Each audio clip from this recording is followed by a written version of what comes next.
I Andiran. Welcome my channel Raghunathan Srinivasan subscribe. தமிழகத்தின் தென் பகுதியில் இருக்கும் மிகச் சிறப்பு வாய்ந்த மலைதான் தமிழ் வளர்த்த பொதிய மலை. அகத்திய முனிவர் வாழ்ந்த அந்த பொதிகை மலைக்கு இன்னொரு சிறப்பும் இருக்கிறது. அது கடையேழு வள்ளல்களுள் ஒருவரான ஆய் அண்டிரன் ஆட்சி செய்த மலை.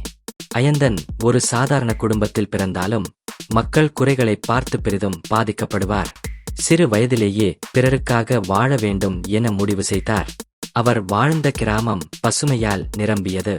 தந்தையின் நிலத்தை பராமரிக்கும் போது அயந்தன் வேலைக்காரர்களுக்கும் சம நபராக நடந்து கொண்டார். மழை இல்லாத வருடங்களில் அவரே வேலைக்காரர்களுக்குச் சம்பளத்தை தந்தார்.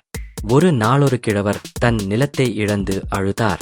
அயந்தன் தன் சிறந்த பாசன நிலத்தை வழங்கினார். மண் யாருக்குத் தேவைவோ அவருக்கே உரிமை என்றார். ஒரு பசுக்குட்டி காயமடைந்தது. அந்த காலத்தில் விலங்கு வைத்தியர்கள் இல்லாத நேரம் அயந்தன் கஞ்சியை கையால் ஊட்டி பசுவை மீட்டார்.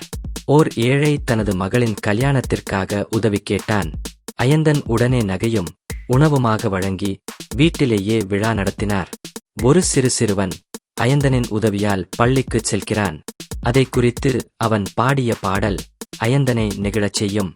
சிறுவனுக்கு நிலமும் கல்விக்கான உதவியும் அமக்கள் அவரின் சிலை அமைக்க நினைக்க அவர் மறுத்துவிட்டார்.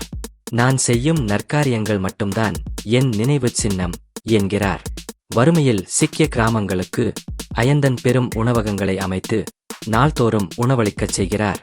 வயதான காலத்தில் தனது சொத்து ஏதும் இல்லாமல் விட்டுச் சென்றார். ஆனால் மக்களின் நெஞ்சம் பூரணமாக இருந்தது.